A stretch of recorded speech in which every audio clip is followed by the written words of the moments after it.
Welcome to the Cup of Joe Show, the podcast where Senator Joseph Cryan talks about the latest in New Jersey's 20th Legislative District. This week's guest, Grand Marshal of the Newark St. Patrick's Day Parade, Jack Dahl. Hello, everybody, and welcome to another Cup of Joe podcast.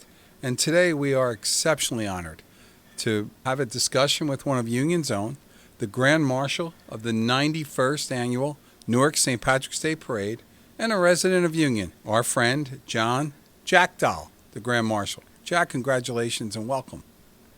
Oh, thank you, Joe. It's a pleasure to be here. I'm glad you're here. Yeah. So, Jack, you've got an exceptional career, and I hope folks get a chance during our chat together to learn about you. Your service as a firefighter. You've been a union leader. I know you're a community advocate and a strong parishioner at Holy Spirit, for example. And hopefully you can get a chance to talk to us about the honor of being Grand Marshal, what it means along the way. And we're very, very excited to have you here today. I'm happy to be here. Great. So let's start at the beginning. You're a Vailsburg guy, right? Grew up in Newark? Oh, yeah, Kerrigan Boulevard. Yeah, tell us a little bit about that. Spent my formative years in Vailsburg.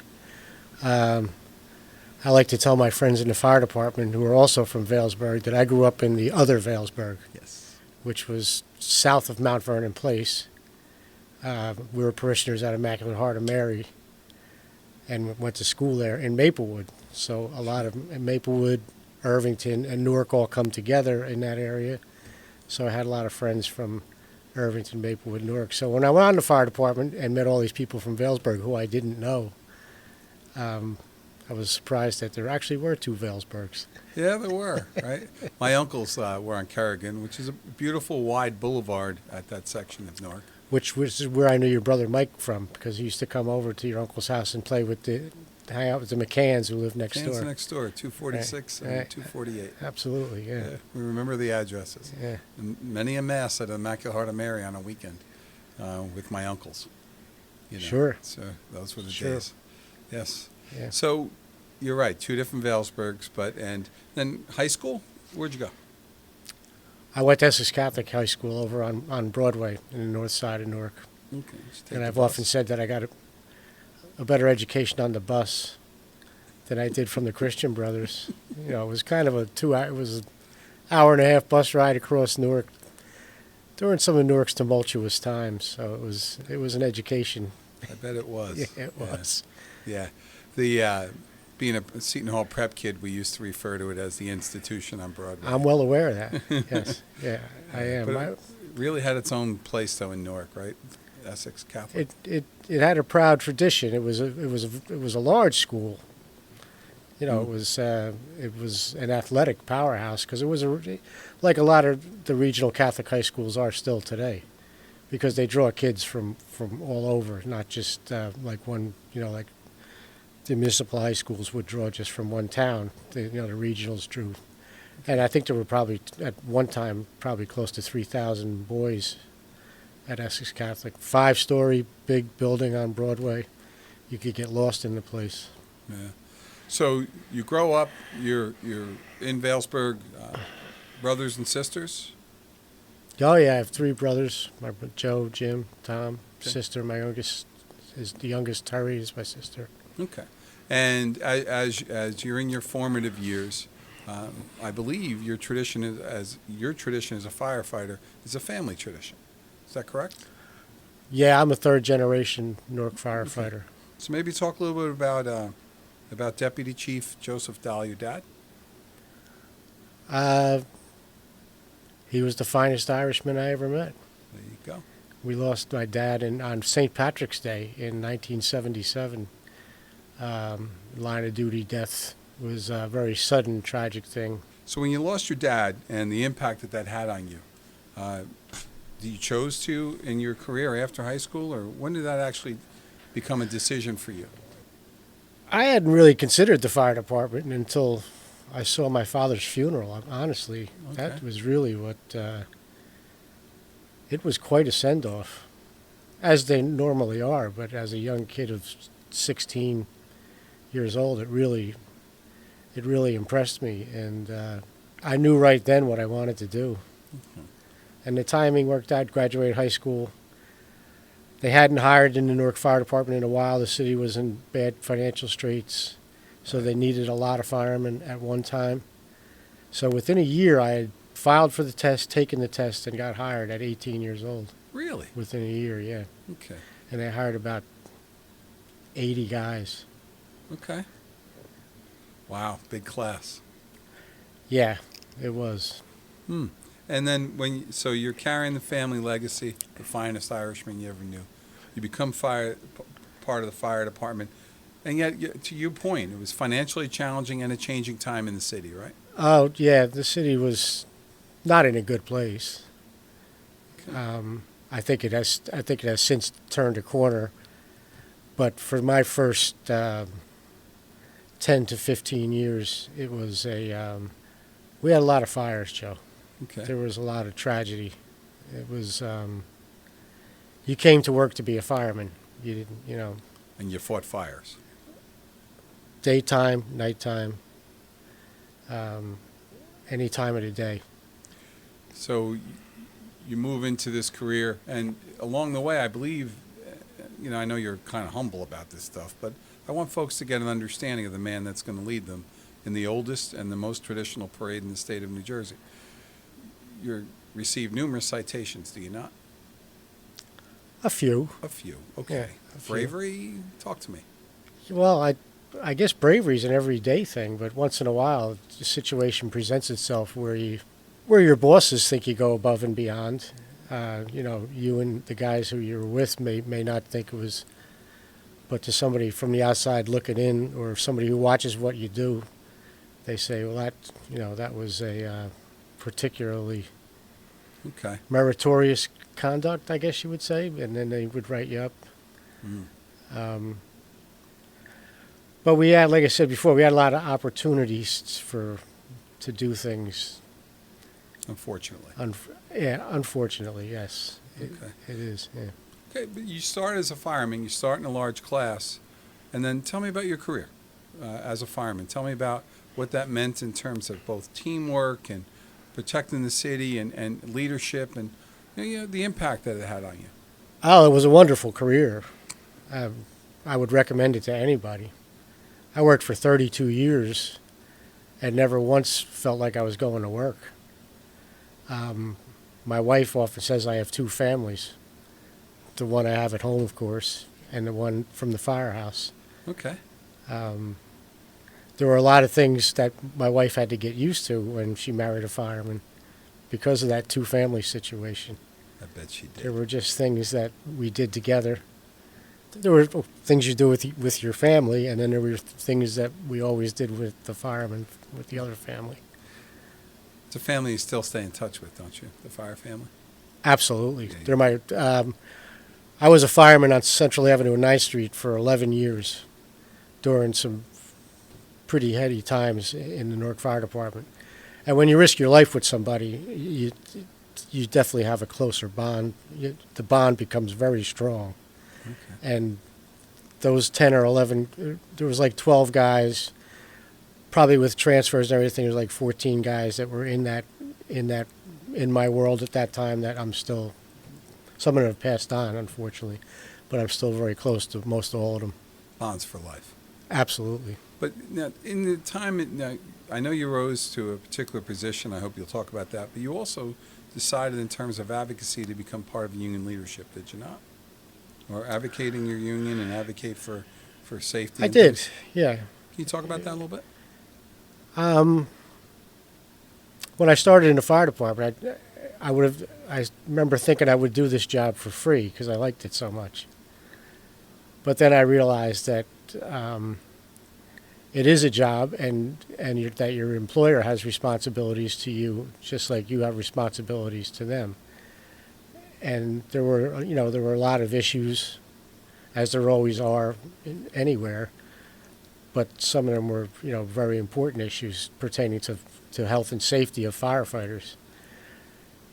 And somebody has to step up and do this.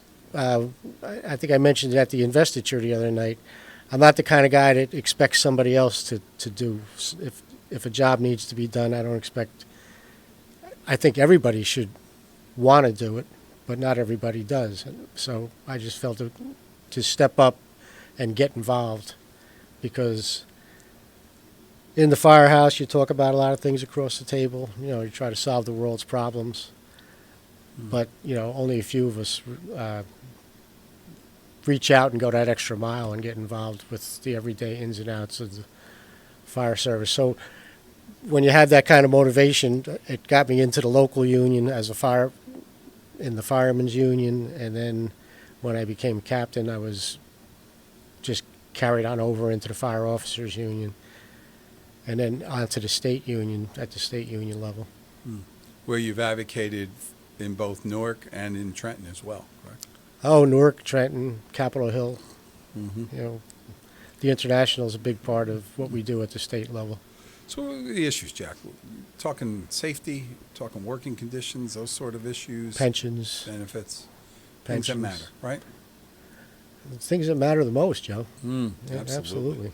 Yeah. Now, my understanding is you received the Jackman Unionism Award along the way. I did, and it hangs in a very prominent place in my house. And at the PFA&J, which is the Professional Firefighters Association of New Jersey, which is the International Association of Firefighters state association, that's the highest award that we give every year for unionism. And I was surprised to get it, but I guess, like we said before, somebody looked in and said, "Hey, he's doing a good job," and I think we'll recognize him. But we had some great leadership there, and you knew them too. Tom Canzanella, Some great guys. Don Marino, Great guys. personal friends, Yeah. gone way too soon. Way too soon. And made a difference, those guys, as did you. Undoubtedly. Okay. Undoubtedly. Now, if you can't tell, our Grand Marshal in Newark is a humble man and has made a significant difference not only in his professional career fighting, but in his advocacy for people. People have better conditions and better benefits because you spoke up. And you don't have to say anything to that. I know it because I happen to have the honor of being part of that. So I think that's so important. You certainly did. And so when you completed your career, what title did you have? Battalion Chief. Yeah. Big deal. Yeah, that was Nice. one of the highlights of my life, getting promoted to Battalion Chief. And how long were you Battalion Chief before you retired? 6 years. Oh, good for 6 you. years, yeah. Yeah, that's great. Yeah. So you have this professional career. You've grown into advocacy. Your family's part of it. Your beautiful bride. At some point, you decided to live in the town of Union. Am I right? Mm-hmm. Okay. And continue your involvement. You mentioned your dad, and I'm going to say it repeatedly, the finest Irishman you ever met. Absolutely. And you become involved with the Newark Parade Committee. Am I right about that? Yeah. I've probably been involved with the Newark Parade Committee for, on the periphery, like we all were. We all had some kind of contact with the Newark Parade Committee, even if it was just visiting McGovern's when we were downtown. Work that was essential at the time. Yes, exactly. Even for the Immaculate Heart of Mary, Valesburg Irish. Yeah, definitely. So talk to me about the parade, what it means to you, what you've done as part of the parade committee. Talk about that a little bit. I've done a lot of work at the Newark Parade Committee. I was, for years I participated as a representative for the union, for both the firemen's union and the officers union, and then I was tapped to be the treasurer of the parade committee back in 2017, something like that, and then I served as general chair for unfortunately the COVID years when we didn't have a parade. Yes. So tough years. Yeah. Yeah, I was surprised to see how much it costs to have a parade when you don't even have the parade. Yeah, folks, it's one of those things where we're involved. We do this stuff, right, and we love it, and parade day is so important. It's so important. But you do realize it's not free. Oh, no way. And I don't think we really want the public to know how much work is put in, but the amount of work that's put in is significant. Well, you know it Yeah. as well as I do. It's incredible. It's an incredible lot of work. Yeah. So the cancellations had to be tough, right? Those years. Yeah, especially you do a lot of work, and the Newark Parade runs on a pretty tight budget, so you sort of have to raise the money for each parade each and every year. And I'd finally gotten there. We had everything ready to go, and we had to cancel the parade. I think it was 2 days before. Yeah. Yeah. Yeah. I remember that. That was. We had the Brian Baru on Wednesday night. And I think it must have been the day before, because we hadn't canceled it on Wednesday night. And so we must have canceled it on Thursday morning when the city called and said they pulled the permit. Yep. And the health commission, I think that was Judy Persicelli, basically. That was the end of it. That was the end of it, yeah. Yeah. We had Mike McNanny here. He was the Grand Marshal, I think, for 3 years in a row. Sure. Waiting for his parade. Yeah. Well, then the next dilemma was staying on as general chair and trying to figure out what to do with your honorees the following year, because they hadn't had. It wasn't like you got rained out. It was kind of a different situation. Right. Yeah, very unique. Quite. But speaking of unique, you've been selected as Grand Marshal, which is a unique and wonderful honor. Talk to me about that. I'm thrilled to be the Grand Marshal. It's for an Irish kid from Vailsburg. It's what could I say? It's a big deal. Yeah. My family's really excited about it. As my son said at the investiture the other night, he was talking about my father. He said my father would be stoked. Well, I'm stoked. I can't wait. It's the process has been ongoing, and it's been great. You were at the investiture. We had a great time. Son gave a great speech. We had a great time. Yes, he did. Everybody keeps commenting on the. Yeah, as a matter of fact, I need to. I'm sorry. I should have done this earlier, because obviously I just assumed about Ronnie and everybody. Your wife, your family. Please talk about them for a minute. Introduce. Let folks know who the Dahl family is here in Union. My wife Veronica. A lot of people know she's president of the Garden Club here in town. Yes. She's a Maplewood girl. Getting back to that Maplewood, Irvington, Vailsburg thing, tri-corner thing. My son Jack is a CPA, and he lives out in eastern Pennsylvania now. And my son Matthew is a computer engineer living up in Burlington, Vermont. I think I talked about this at the investiture. I got them all snowboarding when they were very young. Jack, not so much. Matthew, he took to it. So he has a job where he works remotely and lives in Burlington, so he can be at Stowe 3 or 4 days a week at some portion of the day. Not a bad life. Not a bad life. Now, my understanding is his father might see him on the slopes once in a while. Yeah, I do occasionally. I do have to go up and check on things up in Stowe every once in a while. I'll tell you, parental love knows no bounds. And the two of us are going to be heading out to Vail on March 1st. How great is for that? a couple of days. Good for you. Yeah. Good for you. Should be Special good. times. Should be good. So the parade itself, though, with the tradition and all, and so share some memories of the parade along the way. Had some different routes, I think, along the way, and maybe you could talk about that, and then give us information about the Newark Parade this year. Well, the parade has been through several different iterations, like we talked before. It started down on Broad Street to throngs of people, I guess, on either side of Broad Street. Then it moved up to Vailsburg, up to our neck of the woods when we were young guys. I'm not sure what year that was when it moved up to Vailsburg. 70s. It was middle 70s, I guess 76, 75, maybe 75. And I remember clearly the first parade I marched in as a member of the Newark Fire Department. Okay, that must have been a source of That pride. was a great day. Yeah, and the thing about the Vailsburg, the Vailsburg parade, the Newark parade in Vailsburg, was that everybody you knew was there. Nobody missed it. Nobody missed it. There were people you didn't see for 5 years, or at least for 1 year, because you saw them at the last parade. And generally with the same spot. Generally the same spot. You have your spots. Yeah, you're making the turn. Boy, isn't that great? It was just really a special thing.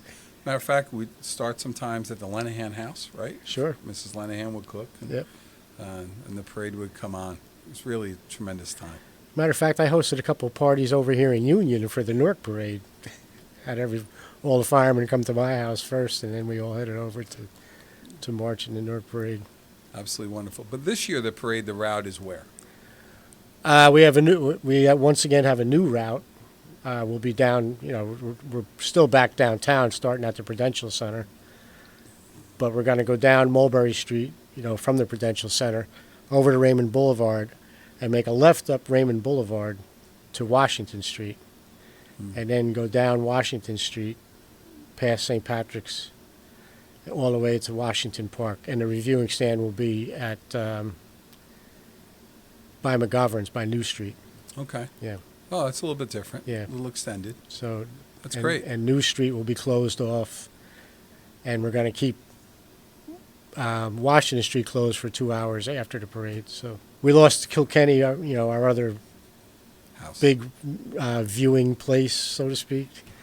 So we needed a way to funnel the people into one place where we have. Yes. The shrine of the Cathedral of St. Patrick, the Pro Cathedral, and the shrine of McGovern's. Would that be a fair way to put it? Right. When you come down Washington Street, you take both of those things into consideration. That's absolutely wonderful. Yeah. But we're talking about it on a Friday afternoon, right, Jack? Can you Yep. go over the timing and all? Well, most importantly, we start with Mass, because the St. Patrick's Day Parade is an exercise in our Catholic faith.